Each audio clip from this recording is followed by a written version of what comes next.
எல்லாருமா என்கிட்ட வந்து எப்ஸ்டீன் ஃபைல்ஸை பற்றி பேசுங்கன்னு சொல்லிட்டு இருந்தீங்க. நானும் பேசிட்டேன். ஆனால் அதெல்லாம் தாண்டி நம்ம இந்தியாவில் ஒரு கொடூரமான சம்பவம், ரொம்ப பதவதைக்கக்கூடிய ஒரு சம்பவம் நடந்துகிட்டு இருக்கு. அது யாருக்காவது தெரியுமா? நம்ம இந்தியாவோட கேபிட்டலான டெல்லியில் 2 வாரத்தில், அதாவது ஜனவரி 1 இருந்து ஜனவரி 15 வரை போலீஸோட ஆவணங்கள் சொல்லுது 807 பேர் காணாம போயிருக்காங்க. அதுல 509 பெண்கள் மற்றும் குழந்தைகள், 298 ஆண்கள் காணாம போயிருக்காங்க. அதாவது இது வந்து போலீஸ் ஆவணம் சொல்லுது. இது ஒன்றும் இந்த இந்தியாவில் உள்ள சங்கி கூட்டம் பேசுற மாதிரி கான்ஸ்பிரசி தியரி கிடையாது. போலீஸோட ரிப்போர்ட் சொல்லுது நம்ம இந்தியாவோட தலைநகரான டெல்லியில வந்து 807 பேர் வெறும் 15 நாள்ல காணாம போயிருக்காங்க. இந்த பிஜேபி காரன் நாய் எவனாவது வாயை திறந்தானா அதை பத்தி? ஒரு நாளைக்கு, அதாவது டெல்லியில ஒரு நாளைக்கு 54 பேர் காணாம போயிருக்காங்க. இந்த வருஷம் ஆரம்பிச்சு ஒரு மாசம் தான் முழுசா முடிஞ்சிருக்கு. அதுக்குள்ள டெல்லியில மட்டுமே 1000 பேர்கிட்ட காணாம. இந்த வருஷம் தான் டெல்லியில அப்படி நடக்குதா அப்படின்னு கேட்டீங்கன்னா இல்ல. போன வருஷம் எத்தனை பேர் காணாம தெரியுமா? 24,508 பேர். நான் சொல்றது மொத்த இந்தியால கிடையாதுங்க, டெல்லியில மட்டும். அதாவது போன வருஷம் 2025ல 24,508 பேர் காணாம போனாங்கன்னு சொன்னேன்ல, அதுல 60% பெண்கள். அந்த காணாம போனவங்கள 15,426 பேரை கண்டுபிடிச்சிருக்காங்க. ஆனா போன வருஷம் மிஸ் ஆனவங்கள இப்ப வரை கண்டுபிடிக்காம இருக்கிறது 9,000க்கு மேல. டெல்லியில இது வந்து தொடர்ச்சியாவே நடந்துகிட்டு இருந்திருக்கு. கடந்த 10 ஆண்டுகள்ல மட்டும் எவ்வளவு பேர் காணாம போயிருக்காங்கன்னு தெரியுமா? தொடர்ந்து 2,32,732 பேர் காணாம போயிருக்காங்க. அத்தனை பேர்ல இந்த 10 வருஷத்துல 52,000 பேர் இன்னும் கண்டுபிடிக்கப்படல. மறுபடியும் சொல்றேன், இது கான்ஸ்பிரசி தியரி எல்லாம் இல்ல,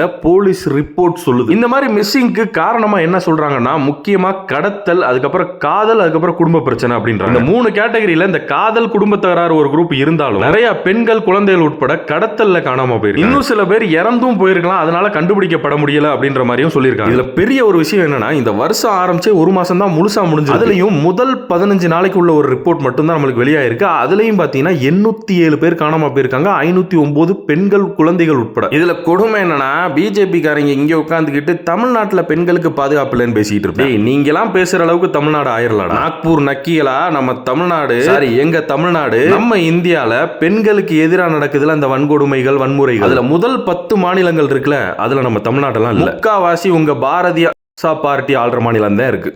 சோறு திங்கிறியா இல்ல பியல் திங்கிற போனே இந்த பொழப்புக்கு 4 பேர் பொழைக்கிற மாட்டேன் கிகோலோ பையா.